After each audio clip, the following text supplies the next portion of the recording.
తరతరాలుగా మన పాపపు బంధకాల్లో ఉంటూ ఉన్నాం. అవే మన ఆధ్యాత్మిక జీవితాన్ని పాడు చేస్తున్నాయి. మన కన్నులు మూసివేయబడ్డాయి. మనం ఏం చేస్తున్నాం మనకు తెలియట్లే.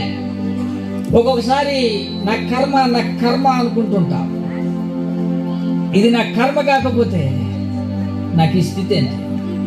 ఒక్కొక్కసారి మనమే తిట్టుకుంటుంటాం. ఒక్కొక్కసారి ఇంకొకరిని అడగాల్సి వచ్చేటప్పుడు మనకి బాధపడుతూ ఉంటాం. నాకుంటే నేను ఎదుటి వారిని అడిగేవాడిని కాదు కదా.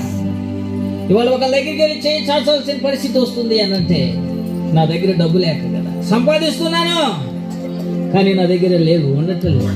నెల వచ్చేసరికి మరలా ఎదురు చూడాల్సిన పరిస్థితి వస్తుంది.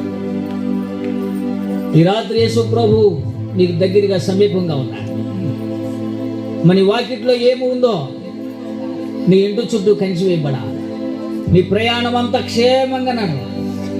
నీ కుటుంబం అంతా క్షేమంగా ఉండాలి.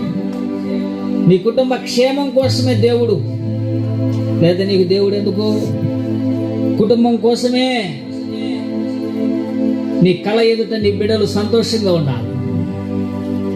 మేము ఇట్టా బతిగా, మా తల్లిదండ్రులు ఇట్టాకి పెంచారు, నా బిడ్డలు సంతోషంగా ఉంటే ఎట్టా వాళ్ళు దరిద్రం అనుభవించాలి. వాళ్ళు కాయ కష్టం చేసేవాడుగానే ఉండాలి, వాళ్ళు అప్పులు చేసేవాడుగానే ఉండాలి, అందరిదే చుట్టించుకుంటూనే వాళ్ళు ఉండాలి, వ్యసనాలకు బానేసలైపోవాలి, చెడు మార్గంలో ఉండాలనుకుంటే యేసు నీకు అవసరంలా. యేసయ్యా ఇహమందును